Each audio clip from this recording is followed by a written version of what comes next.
What if the biggest source of stress in your retirement wasn't financial, but the 300 tiny decisions you're forced to make before noon? It's a pretty startling thought, right? Today, we're not talking about stock portfolios or doctor's appointments. Nope. We are diving deep into the hidden architecture of our daily lives, those small, almost invisible structures that hold our days together. And for those of us over 60, getting a handle on this isn't just a nice idea, it's the absolute key to unlocking more energy, more clarity, and just genuine enjoyment in this chapter of life. So let's explore that together. Just let that question sink in for a second.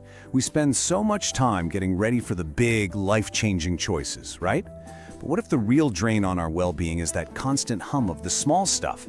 What should I wear? What am I going to have for breakfast? Should I answer that email now or later? I mean, each choice is just a tiny drop, but hundreds of them, they create a flood. Psychologists actually have a name for this. It's called decision fatigue. It's this powerful, invisible force that just chips away at our focus and our willpower. And it gets so much louder when that familiar structure of a career, the set start times, the lunch breaks, the commute, suddenly disappears. In this explainer, we're going to uncover why simplifying your daily routines isn't about limitation at all. It's actually one of the most powerful things you can do for your own mental clarity and energy. So here's how we're going to break this all down. First, we'll shine a light on the hidden stress of choice, so you can see exactly where that energy drain is coming from. Then we'll get into the fascinating science of your brain's daily energy budget. From there, we'll pivot to the main idea of our whole discussion, looking at simplicity as a powerful form of energy management. In Section 4, we'll get really practical and build your personal autopilot toolkit. Then we'll zoom out a bit to understand the deeper philosophy connecting outer order with inner clarity, before we finish up with one simple, gentle challenge you can try as soon as we're done here. All right, let's dive right in with our first section, the hidden stress of choice. It's so important to get this straight from the start.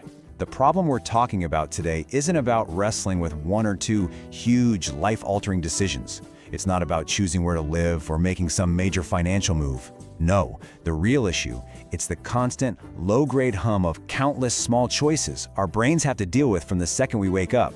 It's the accumulation, the sheer volume of these little decision points that creates this significant but often unnoticed burden on our minds. I mean, just look at that number, 300 plus. And believe it or not, researchers say that's a conservative estimate of the number of choices the average person faces before noon. Every single one, from hitting the snooze button to picking a coffee mug to deciding which news article to read, it requires a tiny bit of mental energy.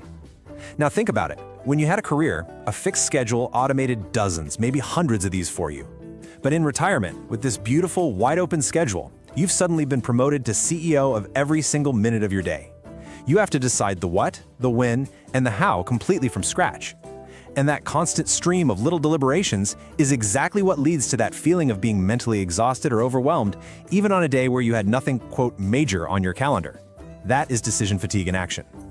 So now that we've kind of named the problem, let's move on and really understand the why behind it. Because this isn't just a feeling or some psychological quirk. There's real science going on here. We're going to look at your brain's daily budget, the concrete biological reason why all this decision-making feels so draining. And I want to reassure you, if you've been feeling this way, it is absolutely not your imagination. Your brain is working incredibly hard behind the scenes, and just like your phone's battery, it has a limited amount of juice for the day. Asking this question really gets to the heart of the matter. For decades, right, life was built around a certain rhythm, a kind of external scaffolding. Wake up at a set time, take a specific route to work, do certain tasks, come home. Whether you loved or hated that routine, it did something really important for your brain. It made hundreds of daily decisions for you. Now, with that external scaffolding gone, your brain has a much heavier job. It has to design and build the entire structure of the day from the ground up, every single morning. And that act of constant creation puts a huge demand on our mental resources. It's what scientists call cognitive load. Now, the part of your brain doing all this heavy lifting is called your executive function. I love this analogy on the slide. Think of it as the air traffic control tower for your mind, located right there in your prefrontal cortex. It's the sophisticated, conscious part of you that plans your day, helps you focus on a hard task, weighs options. You get the idea. It's an incredible tool, but, and this is the crucial catch, it runs on a very limited daily battery. Just like a muscle, it gets tired with overuse. Every single decision you make, it draws power from that battery. This really illustrates the core problem perfectly. Every single conscious decision, from what to eat, to what to do next, to that frustrating search for where you left your glasses, is a small but real withdrawal from that mental energy account. It's like a mental tax on your most precious cognitive resources. And here's the danger. When you spend all morning making hundreds of little withdrawals on low-value items, you find yourself with a depleted account by the afternoon. And when it's time for something that truly matters, like having a deep conversation with a loved one, or patiently teaching a grandchild something new, or focusing on a creative hobby, the energy simply isn't there. You've already spent it. And understanding this brings us right to section 3, which is probably the most empowering part of this whole explainer. If the problem is a constantly taxed mental budget, then the solution has to be a smarter way of managing that budget. And what is the single most effective form of mental energy management we have? It is simply simplicity. This is the central aha moment. It's not about adding more to our lives, but about strategically subtracting the noise so we can finally focus on the signal. The key to this whole strategy lies in understanding that your brain has two amazing, distinct systems. On one side, you've got the CEO, your conscious, deliberate prefrontal cortex. It's brilliant at solving new problems, but it's high maintenance and gets tired really easily. On the other side, you've got the autopilot, which is run by a part of your brain called the basal ganglia. This system is a quiet master of efficiency. It handles all the habits you do without even thinking, brushing your teeth, driving a familiar route, you name it. It runs on a tiny fraction of the mental energy. So the entire strategic goal is to consciously shift as many routine, low-value tasks as we can away from the overworked CEO and just hand them over to the calm, efficient autopilot. And what's the beautiful result of making that shift? You create something called mental margin. And please, understand this isn't just some vague feeling of being less stressed. It's a tangible, usable resource. Mental margin is the surplus cognitive energy you get back. It's the clear-headedness you need for your real passions. Just think about it. What would you do with an extra hour or two of your sharpest focus each day? Would you spend it in the garden, dedicated to that volunteer project? Would you be more present and playful with your grandkids? Or maybe you'd finally sit down and write that book. By automating the mundane, you are actively saving your best, most vibrant energy for the people and pursuits that give your life meaning and joy. Okay, so we've got the why down, the science and the core principle. Now, in section 4, we get to the fun part, the practical how. We're moving from theory into action with your own personal autopilot toolkit. And let me be really clear. This is not about creating rigid, joyless, military-style schedules. It's the opposite. It's about designing a gentle, supportive structure that actually serves you, one that gives you more mental freedom, not less. We're going to focus on 3 really simple but super powerful strategies. First, standardizing key parts of your day. Second, using your environment to do the remembering for you. And third, a clever little technique called habit stacking. Let's break each one down. So our first tool is standardization. The 2 best places to apply this are the bookends of your day, the very beginning and the very end. Your brain's willpower is at its lowest right when you wake up, so creating a consistent morning routine, waking up around the same time, having the same simple breakfast, it eliminates a dozen decisions before your CEO brain is even fully online. Same thing with a calming bedtime routine, turning off screens, reading a book, it signals to your body and mind that it's time to wind down. This kind of predictability isn't boring. In a world that can feel chaotic, these routines become these reliable anchors, a source of deep psychological comfort. Our second strategy is to create environmental cues. This is a wonderfully simple but profoundly powerful idea. Just think about it. How much mental energy is wasted every week just looking for your keys, your glasses, or your phone? By creating a fixed home for these essential items, a specific bowl by the door, a designated tray on the nightstand, you completely eliminate that frustrating search. You're no longer forcing your brain to remember where something is. You're letting your environment do the remembering. And in this way, your home stops being a source of little chores and starts becoming a quiet, helpful assistant that just reduces the friction in your day. And our third tool is called habit stacking. This is a brilliant technique for building new, positive behaviors without draining your willpower. The strategy is so simple. You find a habit that's already on autopilot for you, and you stack the new habit you want to build right on top of it. The formula is just, after I do my current habit, I will do my new habit.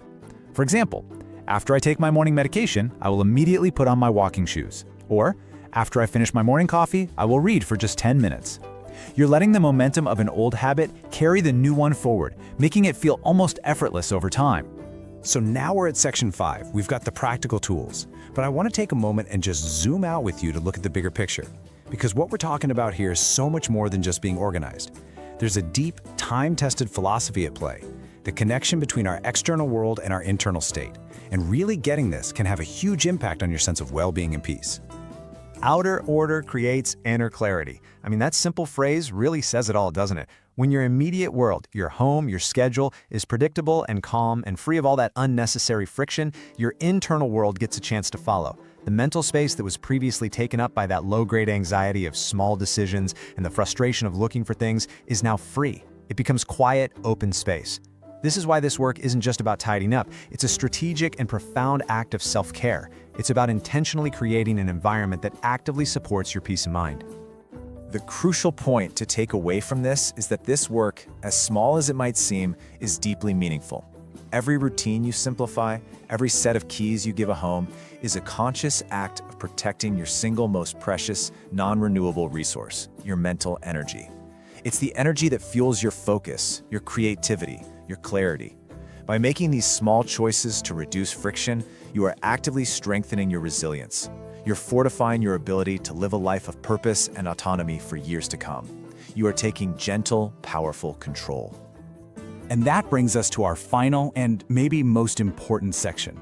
This is where we bring all this theory and philosophy right down to earth. We're going to distill everything we've talked about into one simple, immediate, and empowering first step. Because while understanding these ideas is great, it's the consistent, gentle action that creates real and lasting change in our lives. If you take only one single lesson away from our time together today, please let it be this.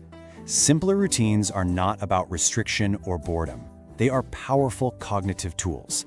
They are a way to work intelligently with your brain's natural tendencies, not constantly fight against them. They're your personal strategy for preserving your best, most vibrant energy for the people, activities, and experiences that truly matter to you. So here is your first gentle challenge. I'm not asking you to overhaul your entire life by tomorrow. The goal here is small, sustainable change. So, just for one day, be an observer of your own life. Tomorrow morning, just notice your routine. No judgment. Where's there a little point of friction?